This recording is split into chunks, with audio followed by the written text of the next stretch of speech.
Honda Click 150. TPS check. Okay. Okay. Okay. Sige. Okay. Okay.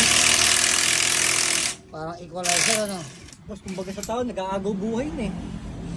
Tignan mo nga yung TPS degree ko ilan. Bitaw sa TPS degree. TPS degree, 18. Dapat yan. Pinagawa niyo na ba ito sa iba? Hindi pa. Sira TPS niyo, boss. Dapat yung TPS degree 00. Ito 18. Oh. May mali. Silip tayo sa kabila. Walang tama.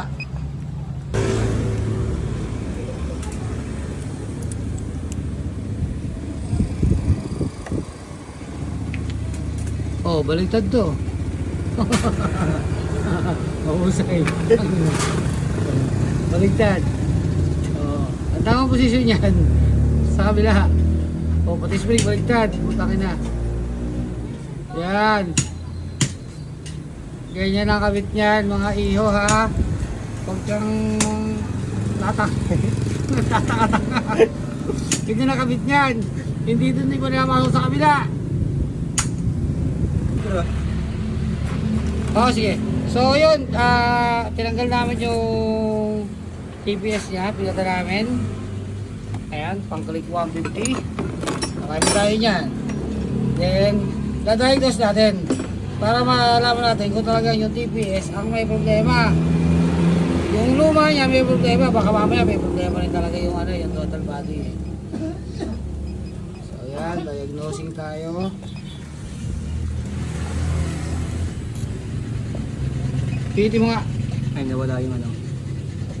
0-0 na yung... 0 na kanina dati. Ayan, 0-0 na yung degree.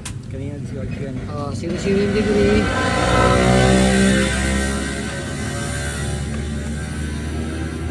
Ayan.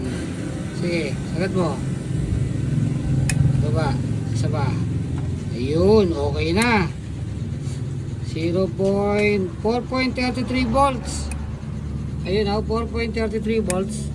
Yung TPS degree niya, bitaw 0-0. Sagat mo nga yung yung throttle.